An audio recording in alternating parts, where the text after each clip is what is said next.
Voilà, mbote bandeko balandi du Moutir télévision, tout côté sur notre lelo pour la actualité politique, mais immense mazo koma na mboka na biso, tout ça la analyse que ça information. Natangwa lelo tout côté bona Eric Wemba, les journaliste et analyste politique, monsieur Eric Mbotenawe. Mbote ndeko. Merci. Rapidement, tout ça quelques points au sur la toile.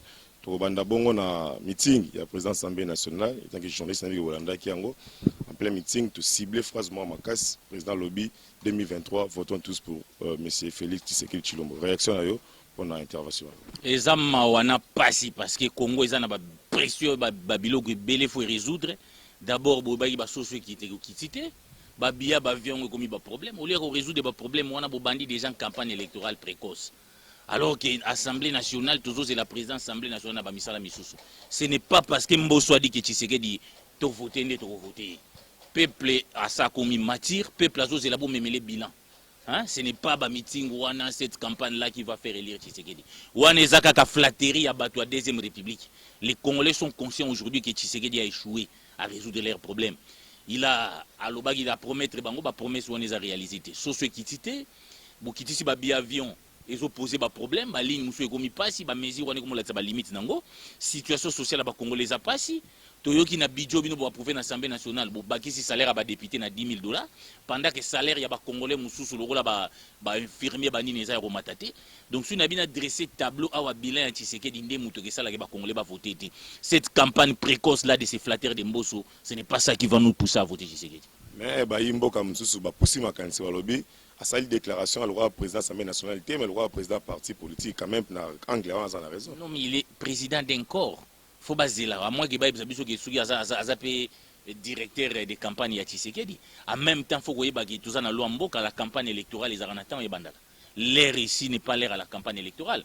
Tout le monde a beaucoup de bateaux, la manifestation pour le Covid. Bon, boni, yazo ko sangisa bateau. Pour le bateau même, que celui qui a la manifestation, ça, ce sont des discours de la Deuxième République. Il faut que Tshisekedi Abou Sanagé, pendant que l'Itio a papa na sala pour la démocratie, bateau va combattre l'Itio en eza ba mobuti c'est le rôle de Mbosso. Il faudra pas que Alanda ba conseil na bango ya mabe ou que mumé na dérive. Voilà, tu reçois les mêmes balais. Mesdames et messieurs, comprendre toi qui est un peu rapide, toi qui m'a sima yangonga. Deuxième point, tu l'as dit, décision, il y a mon conduit à ville de Kinshasa, on a une marche surtout dans l'anglais, on a côté à Tchangou, à Boyko, dans l'aéroport, tu n'as pas ma tête. Réaction après que tu as des détails, parce que tu dois sentir déjà que la victime a libéré la plateforme. La Mouka Wazako a déjà marche pendant les 14, alors que zone où on a sur Baboy déjà. Réaction après la décision avant de qu'il y ait c'est dans le lobby boye, ça m'a normalement fallait que mon imbosso babiloko il faut régler à travers loi. Il faut permettre ça la loi sur la marche, mon y a déjà dans la campagne. Mais na koye bagena bambala auto zalaka kabila boya go promulguer loi sur les manifestations publiques. Ou linga ko réglementer makambo wana nyonso. Les lois en vide juridique à part que la constitution autorise la marche, mais il n'y a pas une loi organique où il faut réglementer marche. Ngana kanisi bon, je ne voudrais pas donner des intentions au gouvernement pour na bateau bazar au organiser la manifestation, société civile et opposition, ils sont convaincus qu'ils vont user de leurs droits. Mais le pouvoir public, au-delà de user nos droits, ils ont l'intention de faire l'insurrection. Il y a une crise de confiance, tout le monde a la répression. Mais la seule solution au problème, c'est une loi sur les manifestations publiques. On négocie ça, le Parlement adopté, Kabila Boya promulgué. Bazongi loi. Mais je pense que Batouba négocier le plus important pour Nangezali de permettre aux Congolais de manifester. Mais alors on a reprêté intention à la Mouka, mais je crois que le fait déjà qu'il y a un lobby, manifestation là, il y a déjà une avancée. Les droits de manifester n'est pas négociable. Ils ont cadeau de Ngobila. Ils ont droit, ils ont reconnu dans les Congolais. Si vous avez un kabou, il y a réunir, il faut que vous fassiez une discrimination sur des lois, sur des droits qui sont reconnus aux Congolais. Mais en même temps, question à ordre public peut être résolue par des négociations. Mais moi, je pense que la solution définitive, c'est une loi. Soit la loi il y a un règlement, il y a des itinéraires, il y a des nini, quand est-ce qu'on peut interdire une marche, comment. Donc il faut vraiment loi militer pour la loi pour émettre toutes les deux parties d'accord. Mais qui des autres se soulever dans deux camps. Mais ça, analyse simple. Il y a raison au hôtel de ville Pessi. Tronçon c'est d'ailleurs il y a Morora Tozana, on est à l'aéroport. Mon condiment, il y a peut-être un rendez-vous, mon condiment, ministre, mon président. Alors écoutez, il y a une marche. quand même raison est valable ngana lobi te que réseau est valable ou valable te ngana bi y a déjà une avancée mais en même temps likambo ba itinéraire bato ba ko solola ngana sengi j'appelle Ngobila ou quand même à se ressaisir à comprendre que makamana Covid wana bana ko lobeza makambo lokuta il a avancé il dit que bato ba marcher au lieu to potana je pense pour les itinéraires pour l'organisation bakoy ko kutana na bato alamuka lisusu pour trouver intérêt d'entente. Il faudra qu'on éviter qu'on soit pas mesure unilatérale dans la démocratie. La démocratie c'est un rappel dialogue. Faut le rolobalelo peut-être pas qu'on dit mon Ngobila lobaki c'est prématuré pour n'anga dans position bien que mutu soit la muka lobaki tous la conférence de presse à la muka nous aurons qu'est-ce que Paul pense et comment on peut trouver un compromis parce que la politique c'est aussi un compromis. Moi le plus important qu'on permette tous les Congolais de la muka d'IFCC quand ils veulent manifester pas manifester manifestation fait qu'on a ordre normal des choses. Ma condition est trop. Donc, la démocratie, c'est le normal. Et comme un mystère, qu'on simplifie, qu'on normalise les manifestations publiques au Congo. C'est un droit. Même si c'est un seul Congolais qui veut manifester, on doit l'encadrer. Merci beaucoup. Toujours c'est la Ndenge au lobby, toujours c'est la point de presse. Il y a Martin Fayoulou, président de SID. Mais tu l'as dit déjà, collaborateur, Bazana 4 Union Sacré, cadre de loi presse Penge, a confirmé marche, a confirmé même itinéraire débit Nachang. Qu'est-ce qu'on peut craindre ce soir pour revenir dans Makambo et les cas qui a éviter le plus possible qu'il y ait la répression. Voilà. Il ne faudra pas tout le monde avoir une scène macabre et à journaliste et à réprimer Batou et à roboter à téléphone à Batou. Il ne faudra pas que quand à chaque fois les Congolais puissent aller manifester leurs droits qu'ils puissent avoir des bavures. Il y a moyen d'éviter cela. Il y a moyen de trouver intérêt d'entente. Batou va manifester, va revendiquer. En gros, pour Mikondi, ils veulent. C'est tout ce qu'on demande. Il est normal qu'aujourd'hui, que l'IDPS ou combattant pour la démocratie, ils ont que les droits battus à la respecter. L'IDPS c'est battu qui est un tisseré du Amoulumba c'est bâti pour que les droits soient de manifester. Liberté d'expression est la garantie par les Congolais. Alors, ils ont la loi, les droits, en tout cas, de renégocier en côté. Voilà, merci beaucoup, mesdames et messieurs. Tozana Eric Wemba, Tozoko Banaye, Kobeta Masolo, au État libre politique, Togozoa rapidement.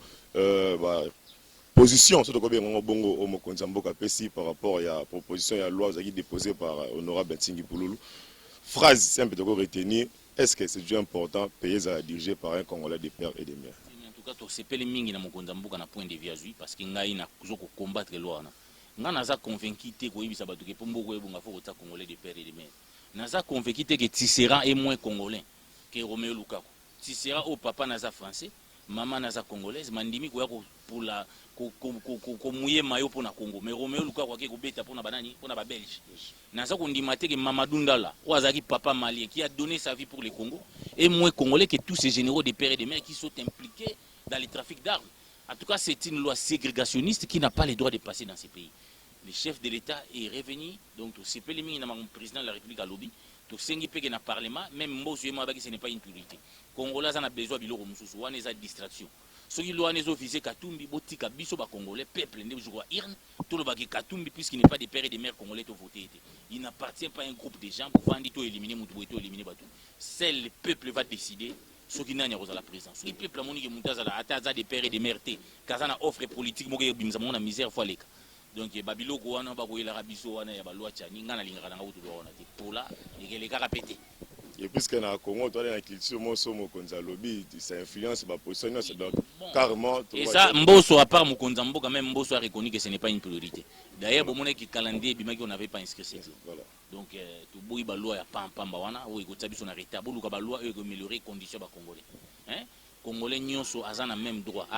Des pères et des mères ou tout ça, moi, je m'en manque. Parce que tout le monde en France, il y a un président comme Sarkozy, il y a un Hongrois. Ce n'est pas pour autant qu'il y ait des problèmes. Tout le monde a dit Obama a Kenya comme président des États-Unis. Ce n'est pas pour il faut seulement inculquer les valeurs qui est même étranger à Yawa. Tout le monde a la même des pères et des mères étrangers. Mais si on a une nationalité congolaise, c'est Chalou Panenga Zalaka, on est président. En tout cas, à mon niveau, ça ne pose aucun problème. Voilà, mesdames et messieurs, tous on a verrouillé une armée, après exemple à Zambie, à Lokuta. Mais je vous informe que le chef d'état-major Zambie actuel est des pères écossais. Alors il faut bâtir au ça n'a pas cadio, ça n'a pas pour là. Donc l'essentiel les a Moutouazana Bolingwamboka qui est la nationalité congolaise. Oui, pour Bolingwamboka ils a pas Tisserand ou Azanika Académie Dakar. Et en gros ils a pas Roméo Lukaku a des pères et des mères congolais, mais Kenya Gobeta pour la Belgique. Donc sur match na Belgique, il y a aux côté Belgique à Tabisobi. Mais Tisserand sur dans un match na France a empêché France et Tabisobi. Alors tout défendre ni. Alors bâtir va aventir. Voilà, merci beaucoup. Togo, s'il vous plaît, Tosuka, la dossier IGF, Tolandaki, Mamoleki, semaine passée. IGF a dénoncé tentative de détournement dans le ministère des Sports. Tolandaki, une réaction. Il y a un cabinet à ministre des Sports. Moi, il ne passe pas ça. En tout cas, mon saloji la lingeta loba, tout lingate, il y a ko dénonçaka, il y a ko empêchaka, il y a ko alertaka, et ça malam mingi. Parce que parlement, il fallait que ça la contrôle les autres à la montée. C'est l'institution où tout le monde fonctionné bien, et c'est une institution dirigée par Gilles Lingete. En tout cas, on a bientôt douana, où il y a même pas un ministre, il y a EPST, il y a 16 millions. En tout cas, il y a aussi ça la peine que Belélindogi, faut Beléla. Mbongo ya Congo, et Zambongo ya Moutouté, Zambongo ya Bissouba Congolais. Ce n'est pas normal qu'un groupe d'individus va confondre Mbongo à Congo et Poche. Justement, au Lobeli, ministère de EPST.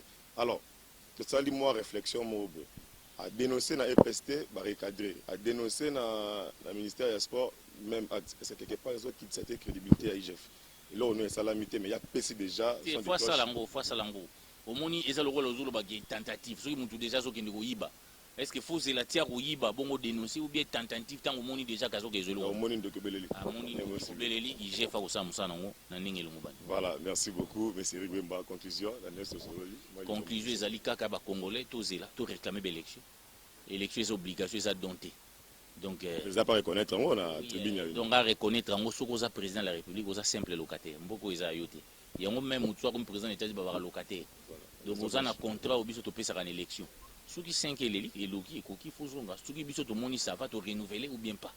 Hein, botika babi pala pampa, mais on a besoin d'élection inclusive. Fayulu azala, Katumbi azala, Félix Tshisekedi azala. Candidat FC Sazala. Eric Wimba personne n'a ceux qui a sungi à Rosala, mais pour le moment, ce ne fait pas partie de mes ambitions et que les Congolais bango moronde ba trancher. Bino bo trancher te yeto lingi etazandundu, ça ce sont des propos ségrégationnistes qui ne doivent pas passer dans notre pays.